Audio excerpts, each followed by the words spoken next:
అంటే సాగు చేయడానికి అనుకూలంగా ఉన్న కమతాల సంఖ్య తెలంగాణ రాష్ట్రంలో ఎంత అంటే 5.94 మిలియన్ హెక్టార్లు అండి.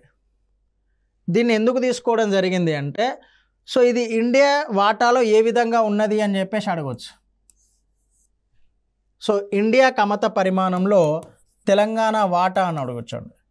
ఇండియా కమతాల పరిమాణంలో తెలంగాణ రాష్ట్ర వాటా ఇంత శాతంగా ఉంది అని చెప్పేసి అడగవచ్చు. అందుకోసమే ఓకే.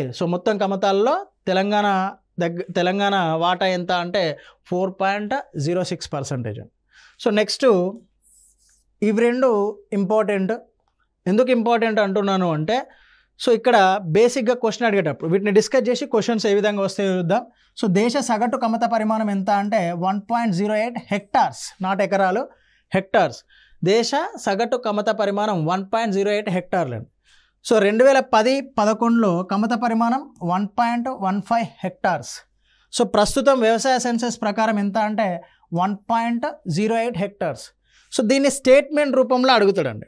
స్టేట్మెంట్ రూపంలో ఏ విధంగా అడుగుతాడు అంటే భారతదేశంలో గత దశాబ్ద కాలంగా లేదంటే భారతదేశంలో గత 5 సంవత్సరాల నుండి కమత పరిమాణం పెరుగుతుంది అంటాడు, లేదు కమత పరిమాణం తగ్గుతుంది అని చెప్పేసి అంటాడు. భారతదేశ సగటు కమత పరిమాణము 1.08 ఎకరాలు అని చెప్పేసి ఇస్తాడు. ఓకే, ఈ రెండు స్టేట్మెంట్లు ఇవ్వచ్చు. భారతదేశంలో గత 5 సంవత్సరాల్లో కమత పరిమాణం ఏమైంది చూడండి. కమత పరిమాణం 1.15 నుండి 1.08కు తగ్గింది. ఇక్కడ 5 సంవత్సరాల్లో పెరిగింది అని చెప్పేసి ఇచ్చింది కాబట్టి ఈ స్టేట్మెంట్ తప్పు. భారతదేశంలో సగటు కమత పరిమాణము 1.08 ఎకరాలు, రైట్, ఇది కరెక్టే. బట్ వాడు ఏ సెన్సెస్ ప్రకారం అడుగుతుండో అనేది ఇంపార్టెంట్.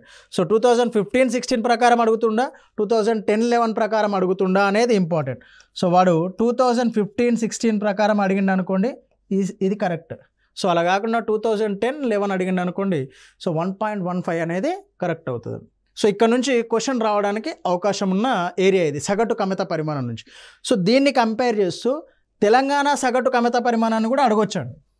దేశ సగటు కమత పరిమాణం 1.08 హెక్టార్లు, తెలంగాణ సగటు కమత పరిమాణం 0.89 హెక్టార్లు. ఈ రెండింటిని కంపేర్ చేస్తూ డేటా లేకుండా ఏ విధంగా అడుగుతాడు అంటే దేశ సగటు కమత పరిమాణంతో పోల్చినప్పుడు తెలంగాణ సగటు కమత పరిమాణం అనేది ఎక్కువగా ఉంది అంటాడు. ఓకే, అదొక రకమైన స్టేట్మెంట్ అడగొచ్చు, రైట్.